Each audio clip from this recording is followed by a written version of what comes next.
Kalau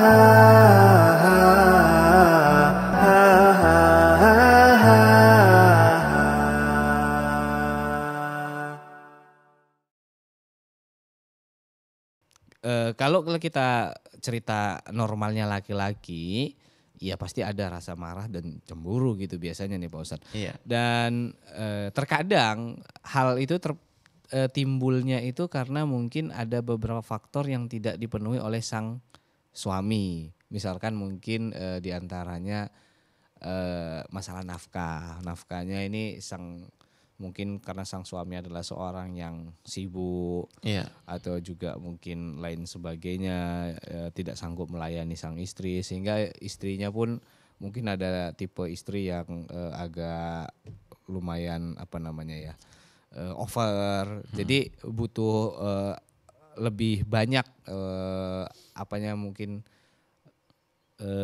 Aktivitas seksual. ya, seksualnya. Dan ini yang terkadang membuat banyak diantara istri yang bisa berpaling gitu nih Pak Ustadz. Nah, kalau ini dimaafkan, kan tadi kan ceritanya masalahnya nafkah gitu Pak Ustadz. Kan bisa aja nanti bisa balik lagi gitu. Kalau sang suami memang ya nggak bisa memenuhi nafkah yang satu itu nih Pak Ustadz. Iya. Maka dilihat memang dampak ke depannya itu bagaimana. Jika memang masalah yang terjadi adalah akibat ketidakmampuan seorang suami untuk memberikan nafkah batin untuk istrinya, kemudian istrinya juga dilihat sangat membutuhkan itu, maka memang supaya perbuatan ini tidak terjadi atau tidak berulang terjadi, maka memang baginya adalah menceraikan istrinya seperti itu. Supaya istrinya bisa menikah lagi dan mendapatkan pasangan yang mungkin sesuai dengan kebutuhannya, dan seorang istri juga tidak tertanggung atas dosa-dosa dan kesalahan yang dilakukan oleh istri. Seperti itu. Jika memang melihat latar belakang masalahnya tadi adalah karena itu gitu. Tapi kalau memang suami itu sudah memenuhi kebutuhan nafkah lahir dan batin yang dilakukan yang wajib dilakukan oleh suami, tapi istri tetap melakukan kesalahan-kesalahan seperti tadi, memang kalau misalnya tidak ada komitmen untuk bertobat dan memperbaiki diri, itu pun juga tidak masalah untuk diceraikan. Seperti itu. Allahu taala a'lam. Oke, Masya Allah. Bagaimana kalau kasusnya dia berbeda lagi nih Ustaz? Ya. Kasusnya adalah sang suami ya sudah selingkuh duluan gitu. Sang suami kayaknya udah kena motivator poligami. Jadi pengennya nambah istri gitu. Alhasil karena mungkin istrinya jengkel, ya udah aku balas lah dengan selingkuh gitu. Nah, jadi ketika diungkit oleh sang suami, ya kok selingkuh, ya kan seri jadinya. Iya. Nah, ini bagaimana nih? Apakah boleh nih untuk menunjukkan kekesalan sang istri itu? Ya udah, ya coba cari-cari laki-laki lain untuk menunjukkan gini loh rasanya diselingkuhin gitu. Iya. Sebenarnya kalau masalahnya adalah karena suami punya kehendak, punya kemauan agar untuk poligami, kemudian dibalas sama istri dengan berselingkuh, ini adalah dua hal yang berbeda.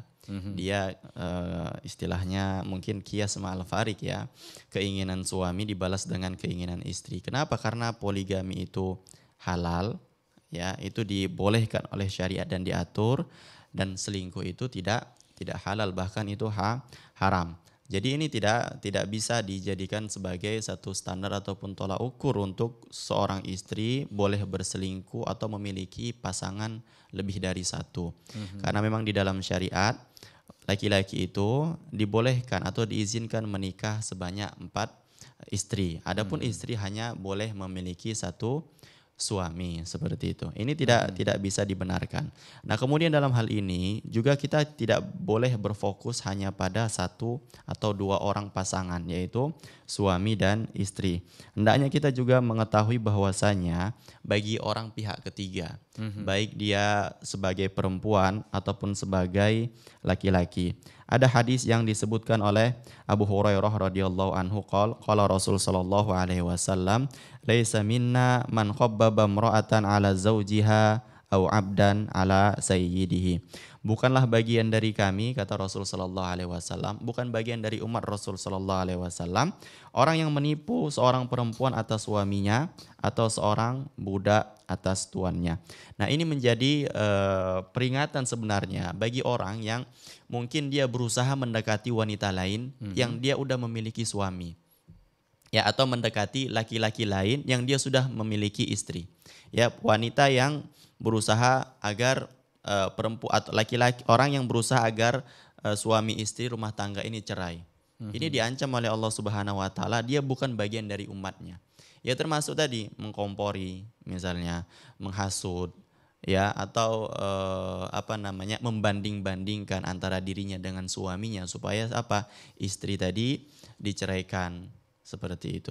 Ya, ini tidak boleh. Kenapa? Karena ini menjadi ancaman. Jadi jangan hanya melihat bahwasanya orang-orang yang harus ditreatment di sini, orang-orang yang harus diancam dan diperingatkan ini adalah laki-laki dan perempuan. Tidak. Tapi orang pihak ketiga pun dia mendapatkan ancaman dari Rasul Shallallahu Alaihi Wasallam. Inilah orang-orang yang disebut dalam syariat itu takhbib. Ya, orang yang berusaha memutuskan hubungan rumah tangga orang lain. Nah, ini banyak terjadi di zaman sekarang, ya, di mana orang membanding-bandingkan antara istri dengan suaminya, kesuksesan suami dengan istrinya, kemudian perbedaan kulit antara suami dan istrinya, bentuk, rupa, hidungnya mancung, istrinya pesek, misalnya seperti itu. Sehingga apa? Menimbulkan ketidaksukaan dari salah satu pasangan. Akhirnya dia pun menceraikan atau menuntut cerai pasangannya.